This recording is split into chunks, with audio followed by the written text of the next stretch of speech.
সে এতগুলি টাকা থাকার পরেও কাউকে চিকিৎসা না করান না, সে নিজেই হয়ে গেছেন মানে অপারেশন থিয়েটারের হেড। সে তার অপারেশন থিয়েটারে একটা ছুরি থাকে, কিছু ব্লেড থাকে, সে এগুলি দিয়ে সে তাদেরকে অপারেশন করা। এরকম ভয়াবহ অমানবিক আচরণ রাস্তা থেকে ধরে এনে এই যে অটিজম বাচ্চা বাক প্রতিবন্ধী মানুষগুলির সাথে এই ধরনের অসভ্য আচরণ, এটা আমি মনে করি আমাদের বাংলাদেশের জন্য মানুষের জন্য লজ্জাজনক। অতএব তার সাথে যারা জড়িত, তাদেরকে যারা প্যাট্রোনাইজ করেছে, তারা ফেসবুকে ফলোয়ার বাড়ানোর জন্য যারা প্যাট্রোনাইজ করেছে এবং তাকে যারা হেল্প করেছে, তার ফাউন্ডেশনে যারা মেম্বার রয়েছে, আমরা প্রত্যেককেই আমরা আইনের আওতায় নিয়ে আসবো। আমার ভিডিও ফুটেজই আছে, তার ওয়াইফকে ভিডিও ফুটেজ দেখানো হয়েছে। তার ওয়াইফকে সে যে ডেথ সার্টিফিকেট নিজেই সাইন করেন, তার স্বামীর স্বীকারোক্তি দেখানো হয়েছে এবং সে ওই আশ্রমে কিন্তু তার ওয়াইফও যেতেন প্রায়।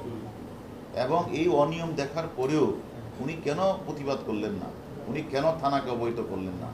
একটা রোগী সেকে পিটানো হচ্ছে, সে নিজে অপারেশন রক্তক্ষরণে মারা যাচ্ছে, উনি একজন নার্স হিসেবে তার তো দায়িত্ব ছিল এগুলিকে থানায় বা মানে হাসপাতালে প্রেরণ করা।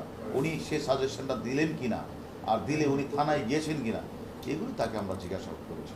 সে বলেছে আমি আমি আমি আমি এগুলি কিন্তু কোনো কিছুর সাথে আমাকে সম্পৃক্ত করে নাই, আমি এগুলি এই জন্য কাউকে বলতে পারি।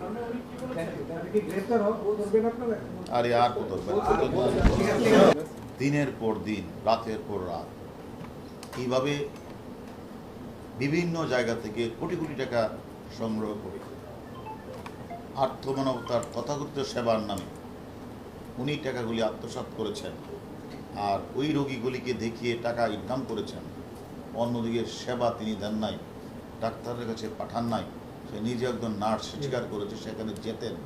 তাহলে এই যে অনিয়মগুলি হয়েছে, এই অনিয়মগুলির বিরুদ্ধে উনি তো কোথাও কোনো প্রতিবাদও করেন নাই, থানাকে অবগত করেন নাই, কাউকে অবগত করেন নাই।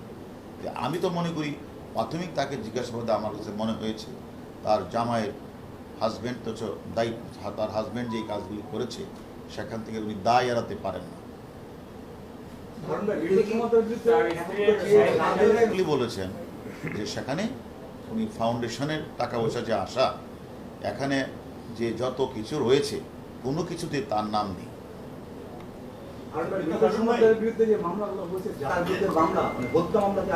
আমরা তো এটা তো একটা মারাত্মক রকমের অপরাধ।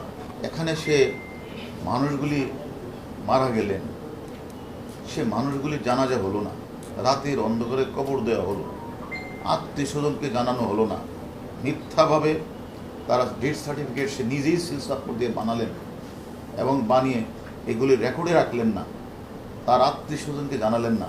তাহলে এই লাশগুলি যে এটা কি করলেন, আসলে কি দাফন করলেন কিনা, সেটা আমাদের তদন্তে আসবে।